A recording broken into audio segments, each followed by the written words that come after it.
नमस्कार, capital TV Uttar Pradesh पर 4 का चक्रव्यूह देख रहे हैं आप। मैं हूं राधिका राज। आज बताएंगे आपको कौन सी वो 4 बड़ी खबरें हैं जिसने यूपी की सियासत गरमा दिया है।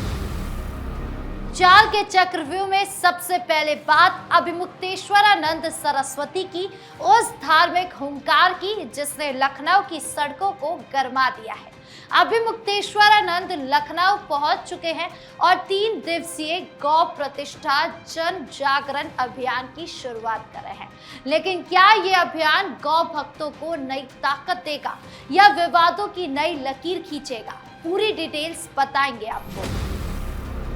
एक तरफ अभिमुक्तेश्वरानंद सरस्वती एक्टिव दिखाई दे रहे हैं तो वहीं दूसरी तरफ मुख्यमंत्री योगी आदित्यनाथ, जिन्होंने आरएसएस की उच्च स्तरीय समन्वय बैठकों में शिरकत की है और स्वयं सेवकों के तीखे सवालों का सामना किया है। तो क्यों हो रही है बार बार ये बैठक, बताएंगे आपको पूरी डिटेल्स। अब खबरों में आगे बात उस कार्रवाई की जो योगी सरकार की भ्रष्टाचार विरोधी मुहिम की मिसाल पेश कर रही है। सीबीआई ने हरदोई जिले में बसपा के पूर्व जिलाध्यक्ष और रिकवरी एजेंट सुरेश चंद्र चौधरी को रंगे हाथों 45,000 रुपए की घूस लेते गिरफ्तार किया।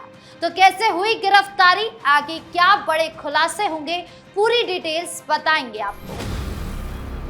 4 के चक्रव्यूह के आखिरी में वो सनसनीखेज खबर जो आगरा से सामने आई है, जहां मनतांतरण के खतरनाक नेटवर्क को बेनकाब करार गया है, जहां आतंकी अयान जावेद ने पुलिस रिमांड पर गजवा-ए-हिंद के कई राज उगल दिए हैं।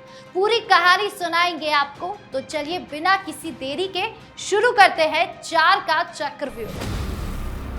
4 के चक्रव्यूह में सबसे पहले बात उस विवादास्पद धार्मिक कार्यक्रम की जो आज लखनऊ में शुरू हो गया है और कई सवाल खड़े कर रहा है। स्वामी अभिमुक्तेश्वरानंद सरस्वती लखनऊ पहुंच चुके हैं और 3 दिवसीय गौ प्रतिष्ठा जन जागरण अभियान की शुरुआत कर रहे हैं। लेकिन ये अभियान अब विवादों के घेरे में है। कई लोग इसे गौ रक्षा के नाम पर राजनीतिक मंच बनाने की कोशिश बता रहे हैं। काशी से शुरू हुई ये यात्रा कई जनपदों से गुजरते हुए लखनऊ पहुंची, जहां स्वामी अभिमुक्तेश्वरानंद ने हनुमान सेतु मंदिर में दर्शन किए और आज मुख्य कार्यक्रम में गौ प्रतिष्ठा का शंखनाद करने वाले हैं। लेकिन सवाल ये है कि क्या ये अभियान वाकई गौ रक्षा के लिए है या कुछ और मकसद छिपा है? प्रयागराज में चल रहे पॉक्सो कोर्ट केस के बीच ये यात्रा निकालना कई लोगों को संदिग्ध लग रहा है। आशुतोष ब्रह्मचारी ने कोर्ट में अर्जी दाखिल कर स्वामी अभिमुक्तेश्वरानंद के पासपोर्ट जब्त करने की भी मांग की थी ताकि वो विदेश भाग न सके। आरोप है कि ये यात्रा मुकदमों से बचने का बहाना बन सकती है। कोर्ट ने अर्जी पर जजमेंट रिजर्व कर लिया है। प्रशासन ने 26 सख्त शर्तों के साथ अनुमति दी है।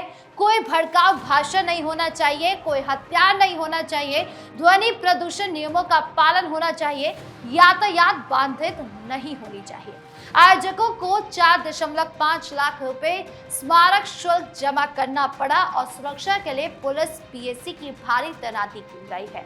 स्वामी अभिमुक्तेश्वरानंद ने कहा कि यदि योगी राज में धार्मिक कार्य के लिए जजिया जैसा खर्च उठाना पड़े तो वो देंगे।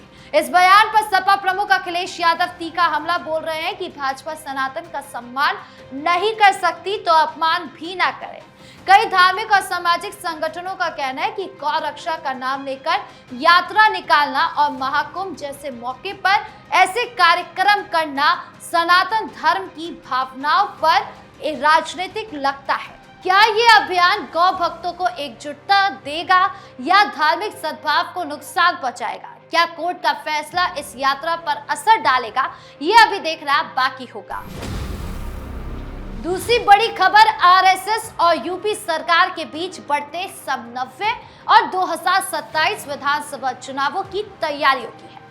मुख्यमंत्री योगी आदित्यनाथ ने हाल ही में आरएसएस की कई उच्च स्तरीय समन्वय बैठकों में हिस्सा लिया, जहां उन्होंने विभिन्न प्रांतों में स्वसेवकों के तीखे सवालों का सामना किया और विकास मॉडल पर विस्तार से चर्चा की। ये बैठकें कानपुर, गाजियाबाद, बुंदेलखंड आदि शहरों में हुई, जहां आरएसएस के क्षेत्रीय इकाइयों के साथ भाजपा नेताओं ने 2027 के चुनावी रोड मैप पर मंथन किया। कानपुर की बैठक में पौने 3 घंटे चली चर्चा में स्वयं सेवकों ने कानून व्यवस्था, माफिया विरोधी अभियान, पार्टी संगठन की स्थिति और जातिगत समीकरणों पर कड़े सवाल पूछे। योगी ने जवाब देते हुए कहा कि जहां पहले माफिया राज था, वहां मेडिकल कॉलेज है, सुपर स्पेशलिटी अस्पताल है और विकास कार्य हो रहे हैं। गाजियाबाद में भी बंद कमरे में बैठक हो रही है, जहां जातिगत गतिशीलता और ग्रास रूट स्तर पर मजबूती पर फोकस रहा है। आरएसएस अब यूपी में 6 प्रांतों में समन्वय बैठकें कर रहा है, जिसमें 2024 लोकसभा प्रदर्शन की समीक्षा और 2027 में हैट्रिक जीत की रणनीति शामिल है। सीएम योगी ने बैठक में विकास मॉडल दोहराया।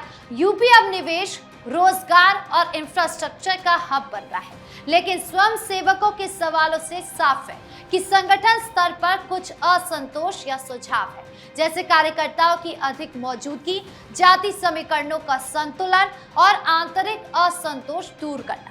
ये सिलसिला आरएसएस प्रमुख मोहन भागवत से योगी की हालिया मुलाकातों का विस्तार लगता है। क्या ये बैठकें भाजपा आरएसएस गठजोड़ को और पुख्ता करेगी? 2027 में यूपी में फिर से पूर्ण बहुमत दिलाएगी या कोई नई चुनौती सामने आएगी? यूपी की सियासत में ये अहम कड़ी है जो आने वाले चुनावों को दिशा तय कर सकती है। अब बात उस खबर की जो योगी सरकार के बुलडोजर विरोधी अभियान की मिसाल पेश करी है। सीबीआई ने हरदोई जिले में बसपा के पूर्व जिलाध्यक्ष और बैंक ऑफ बड़ौदा के रिकवरी एजेंट सुरेश चंद्र चौधरी को रंगे हाथों 45,000 रुपए की घूस लेते गिरफ्तार किया है। मामला मुख्यमंत्री युवा उद्यमी योजना के तहत 5 लाख रुपए के लोन स्वीकृत कराने और पैसे निकालने की अनुमति के लिए रिश्वत का है। शिकायतकर्ता सीमा देवी ने सीबीआई में गोपनीय शिकायत दर्ज कराई थी, जिसमें बताया कि बैंक प्रबंधक ने सुरेश चौधरी के माध्यम से 45,000 रुपए मांगे थे। सीबीआई की एंट्री करप्शन ब्रांच ने जाल बिछाया और चौधरी को कछौना के रेलवे गेस्ट हाउस में बसपा के सेक्टर समीक्षा बैठक के दौरान पकड़ा। वो रेलवेगंज पश्चिमी वार्ड के निवासी हैं और बैंक ऑफ बड़ौदा का बीसी पॉइंट भी चलाते हैं। आरोपी के खिलाफ पहले भी 2014 में ठगी का मामला दर्ज था, जिसमें दिल्ली में मुकदमा चला, जेल गए और बाद में जमानत मिली। अब सीबीआई ने उनकी आय से अधिक संपत्ति की जांच भी शुरू कर दी है। बसपा जिला अध्यक्ष ने कोई जानकारी होने से इनकार किया और कहा कि चौधरी अब पार्टी से जुड़े नहीं है। ये गिरफ्तारी यूपी में जीरो टॉलरेंस पॉलिसी की जीत है, जहां चाहे कोई भी पार्टी का नेता हो, कानून सबके लिए बराबर है। ऐसे मामले से विपक्ष में दबाव बढ़ता है और योगी सरकार की छवि मजबूत होती है।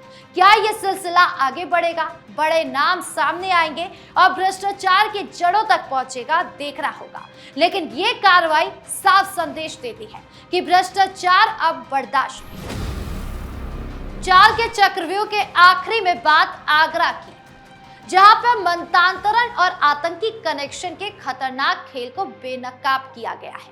संदिग्ध आतंकी अयान जावेद, जो प्रतिबंधित संगठन हिज्ब उल तहरीर यानी HUT से जुड़ा था, उसने पुलिस रिमांड पर गजवा-ए-हिंद के कई राज उगल दिए। वो अवैध मंतांतरण गिरोह का हिस्सा था, जहां युवक युवतियों का ब्रेन वॉश कर इस्लाम में कन्वर्ट कर दिया जाता था। आगरा पुलिस ने जून 2025 में सदर क्षेत्र से गायब 2 सगी बहनों को बरामद कर गिरोह का पर्दाफाश किया था, जिसमें 14 लोग जेल गए। झारखंड ATS ने अप्रैल 2025 में धनबाद में अयान, उसकी पत्नी और अन्य को गिरफ्तार किया। आगरा पुलिस ने बी वारंट पर रांची सेंट्रल जेल से लाकर 3 दिन की कस्टडी रिमांड पर पूछताछ की। अयान ने बताया कि वो इस्लामिक व्हाट्सएप ग्रुप पर कट्टरता की क्लास लेता था। जाकिर नायक और तारिक जमील जैसे लोगों के भाषण सुनाकर युवाओं को प्रभावित करता था। उसका मकसद वन उम्मा वन बॉडी और गजवा-ए-हिंद था, जहां सिर्फ मुस्लिम बनाना ही मुख्य उद्देश्य था, बारूद की जरूरत नहीं। वो पाकिस्तान समेत विदेशों में संपर्क रखता था। विदेशी फंडिंग और अन्य राज्यों में 1 दर्जन नाम उजागर किए। अयान ने कहा कि सजा का कोई डर नहीं है, लोग मुस्लिम बने यही मकसद है उनका कनेक्शन हिज़्ब उल तहरीर, अल-कायदा इन इंडियन सब कॉन्टिनेंट और दिल्ली के शाहीन बाग से चलने वाले गिरोह से भी था। पुलिस उपायुक्त साइबर क्राइम ने बताया कि पूछताछ में वो खुद को इस्लाम का विद्वान बताता था, लेकिन गहराई से सवालों पर चुप हो जाता था। ये मामला मनतांतरण के खतरनाक नेटवर्क को उजागर कर रहा है, जहां युवाओं को भटकाया जा रहा है। यूपी पुलिस की ये सफलता सुरक्षा एजेंसियों के लिए बड़ी उपलब्धि है। ऐसे खुलासे से समाज में जागरूकता बढ़ेगी और ऐसे गिरोह पर शिकंजा कसेगा।